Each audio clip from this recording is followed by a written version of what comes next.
Israeli Prime Minister Benjamin Netanyahu has said that the genocide charge leveled against Israel is outrageous and decent people everywhere should reject it. He called the charges false and said that Israel will continue to defend itself against Hamas. He further stated that Israel's commitment to international law is unwavering, and equally unwavering is the country's sacred commitment to continue to defend the country and the people. Let's in fact listen into the full statement of the Israeli Prime Minister.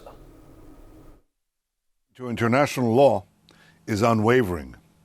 Equally unwavering is our sacred commitment to continue to defend our country and defend our people. Like every country, Israel has an inherent right to defend itself.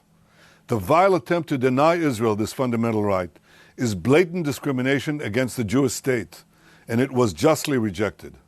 The charge of genocide leveled against Israel is not only false, it's outrageous, and decent people everywhere should reject it.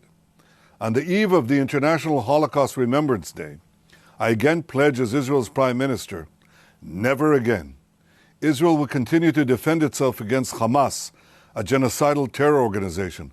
On October 7th, Hamas perpetrated the most horrific atrocities against the Jewish people since the Holocaust, and it vows to repeat these atrocities again and again and again. Our war is against Hamas terrorists, not against Palestinian civilians.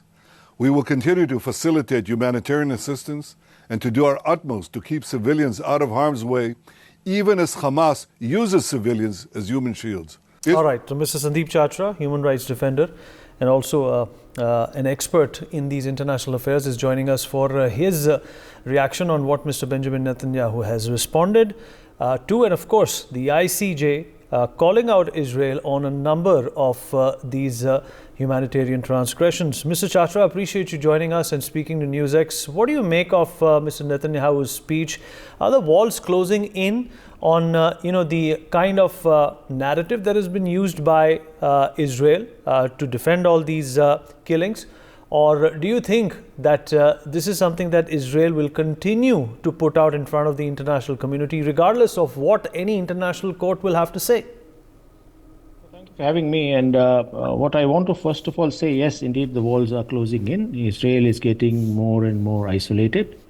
You see, the South African case here was supported by about 88 countries, mostly from the global south, or let me say exclusively from the global south. Many have not openly come out, but I know there's a lot more support. There have been people's protests. There have been many, many voices. Now, in as much as the International Court of Justice goes, this is the most authoritative and respected of the international courts. And the judgment yesterday is a provisional measure. The judgment, as we know, of ICJ takes years. The case which Gambia had put on Myanmar for genocide of Rohingyas, there were provisional measures announced, but the case is still ongoing. But that, even if it is so, in the ruling yesterday, the court has been very clear. Firstly, it considers that the measures that Israel has taken, or the actions that Israel have taken, could be plausibly genocidal.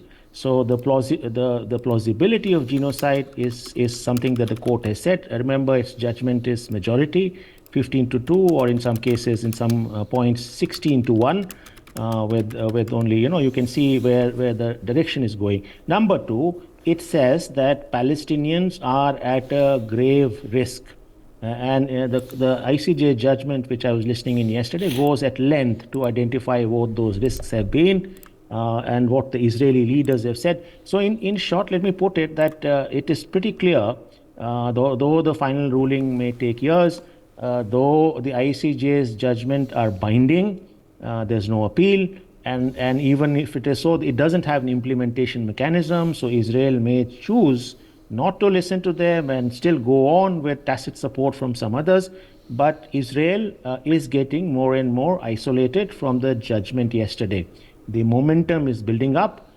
It is pretty clear that there will be a lot more pressure on Israel, on its tacit supporters, the armed supporters, the countries which have been supplying arms to Israel, and it will get diplomatically a bit more isolated. So that's how I will react to what the Prime Minister of Israel was just speaking, with reference to how they view You see, the court has also mentioned that distinction hasn't been made between combatants and non-combatants. So I heard the Israeli Prime Minister speak to Hamas, but there's no been any distinction. 26,000 or therearound people have lost lives. Most of them, majority of them are women and children, and there has been, almost, I can say, the entire country there's nowhere safe, and it's the UN Secretary General which is saying that nowhere is safe in Gaza. So that's how I see things going, Viniji. For more such videos, subscribe to the NewsX YouTube channel, hit the bell icon.